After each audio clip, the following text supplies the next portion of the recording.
Hola, buenas tardes.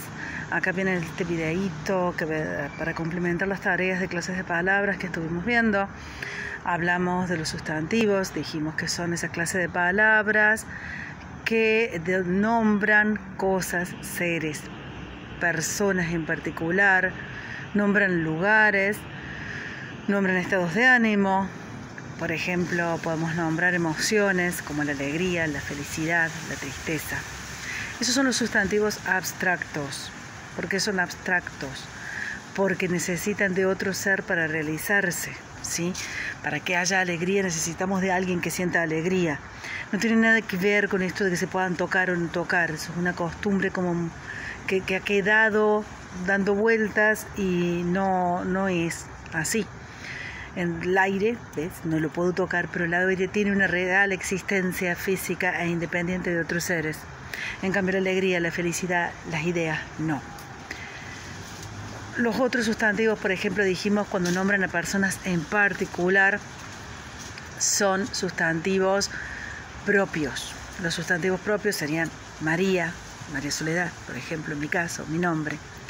Pedro, Juan, Benito. Nombran a una persona por su nombre. Tenemos los sustantivos comunes, que no son los propios. Propios y comunes. ¿Estamos? Dentro de los comunes tenemos los concretos y abstractos. Los abstractos los define Racine. Los concretos tienen una existencia real e independiente de los demás. Pueden realizarse por sí solos.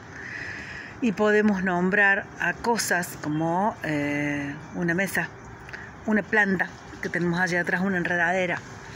Podemos nombrar también lugares, podemos decir montaña.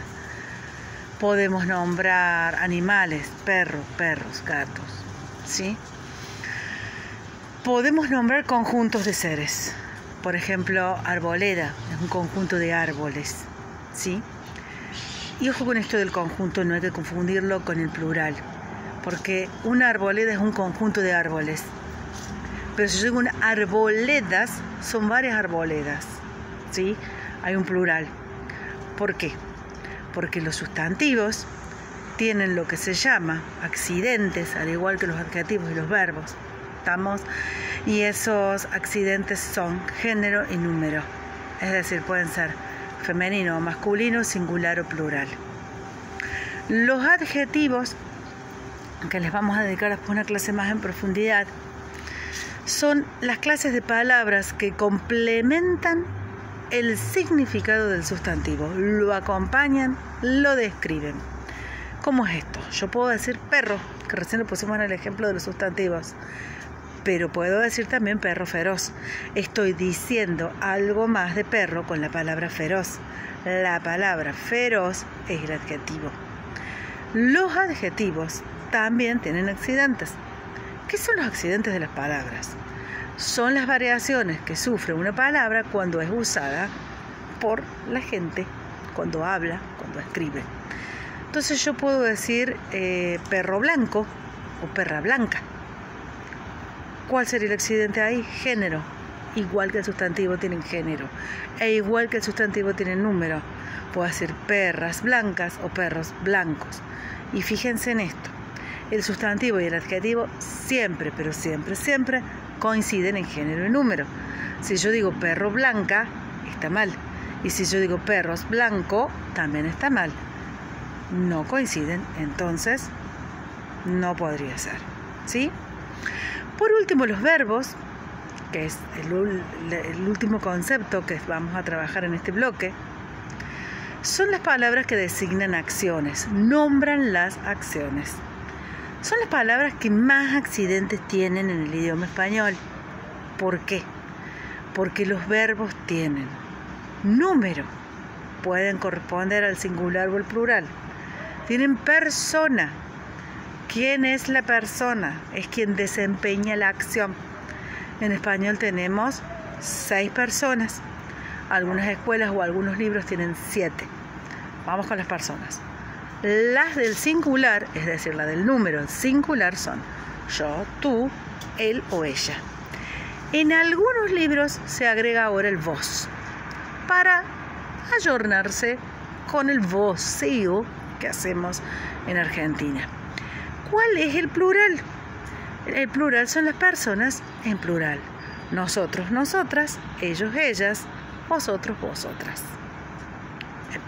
Que en realidad es nosotros, nosotras, vosotros, vosotras, ellos, ellas. Me confundí yo en el orden.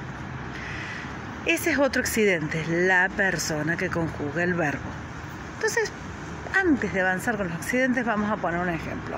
Supongamos que tenemos el verbo caminar, designa la acción de caminar. Lo voy a conjugar en primera persona del presente, que es otro de los accidentes y que es el tiempo. Y voy a decir, yo camino. Pero si yo quiero hacerlo en la primera persona del presente, del plural, voy a decir, nosotros o nosotras caminamos, dependiendo de quiénes ejecuten la acción. ¿Sí? Nosotros también puede decirse. Hay quienes lo usan y está muy bien hacerlo, es una elección. El otro accidente que les nombré recién, ¿cuál era? El tiempo.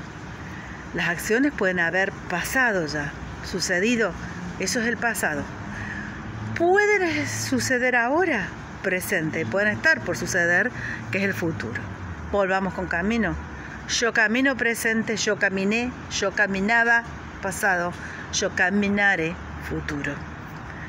Tenemos modos que tienen que ver con el significado de lo que estamos diciendo. Está el modo indicativo, es el que más usamos en Argentina para hablar cotidianamente. Tenemos el modo subjuntivo, que se usa más al escribir. Y tenemos el modo imperativo, que es el más cortito de todos los modos. Tenemos además la forma del verbo. Puede ser simple o compuesta. ¿Qué es esto? Cuando yo digo yo camino, es una forma simple, porque tengo la persona yo y el verbo conjugado camino. Pero si yo me voy a una forma compuesta, puedo decir yo habré caminado. Ahí tengo yo, que es la persona, habré, que es el auxiliar, que es el verbo haber, y caminado, que es el participio. Siempre se conjugan así los modos de formas compuestas.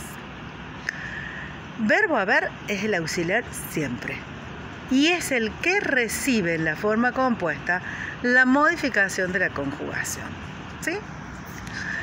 Entonces dijimos que los verbos tienen persona, número, tiempo, modo y forma. ¿Qué es lo que no tienen los verbos? Los verbos no tienen género. Sí, uno de los verboides. Y ahora vamos a cerrar con esto. ¿Qué son los verboides? Los verboides son las formas impersonales del verbo. Es decir, esas formas en que el verbo no tiene una persona que ejecute la acción.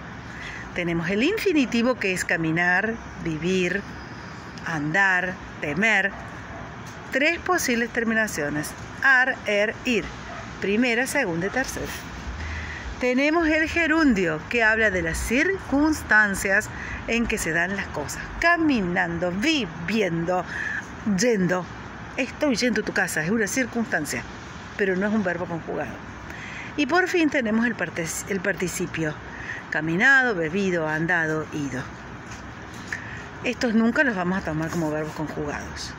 Por último, y para ir cerrando, recuerden que el verbo es el núcleo del predicado.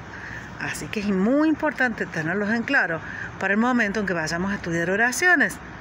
Porque así como el sustantivo es el núcleo del sujeto, el núcleo del predicado es el verbo. Espero que les haya servido. Yo voy a tratar de pasarles alguna filmación también de una pizarra con estos cuadros para que les quede más clara. ¿Sí? Les mando muchos saludos y sigan cuidándose.